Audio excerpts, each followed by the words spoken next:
Olá, vamos agora para a questão 29, que é uma questão sobre arte, o conjunto de tendências artísticas que a gente costuma chamar de arte contemporânea. Foi um movimento chamado neoexpressionismo que surge na Alemanha, né? E o Georg Baselitz foi um dos expoentes desse novo movimento. E o que caracterizou a pintura dele, que chama mais a atenção, é o fato dele ter feito as figuras de cabeça para baixo.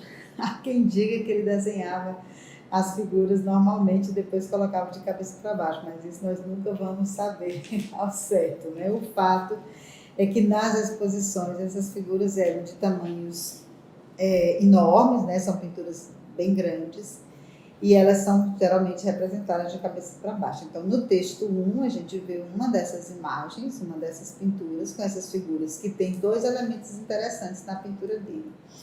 Elas estão colocadas de cabeça para baixo e elas têm uma outra coisa também, que é certa deformação, ou seja, são figuras em que não se percebe uma preocupação em representar a beleza, né, nessas composições. Então, vamos lá.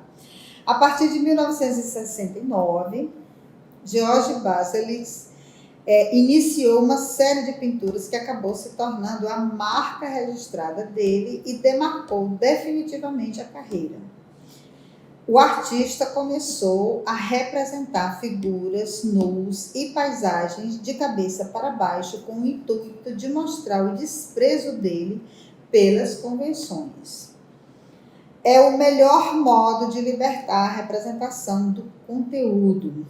Mas há bem mais do que isso nesse ato. Pintar as figuras de ponta cabeça é desestruturar a perspectiva comum, é destruir o ponto de vista tradicional, é inverter, além da figura, o modo de encarar a arte, a beleza, a estética. O artista não perdeu o interesse por esse tema com o tempo e continuou a desenvolvê-lo e explorá-lo.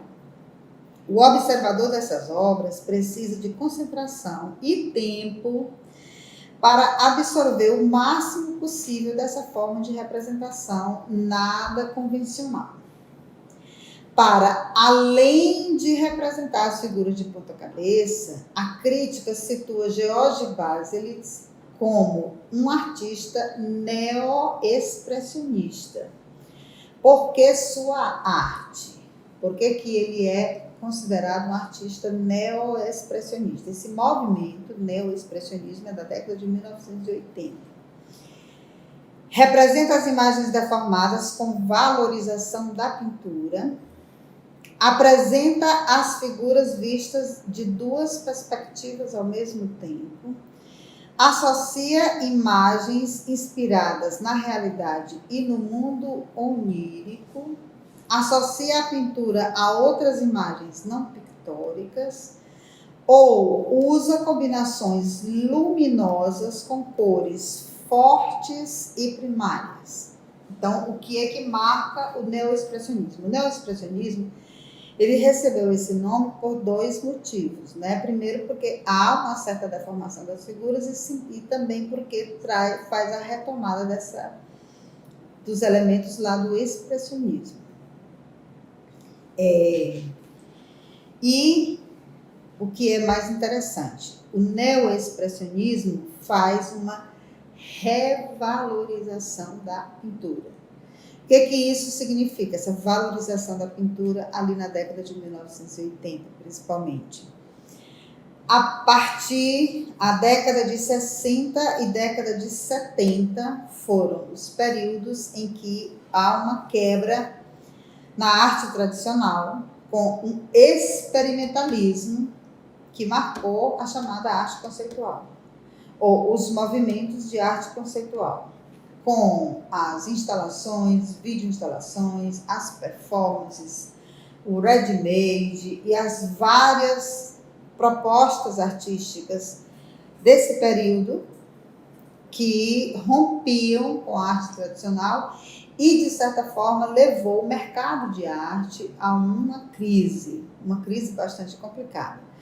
Há uma certa quantidade expressiva de críticos que dizem que o neoexpressionismo foi um movimento ou uma tendência alemã que estava em consonância também com os próprios galeristas e com os críticos de arte, alguns críticos de arte da época, eram artistas, galeristas, críticos de arte, que pretendiam uma revitalização do mercado de arte.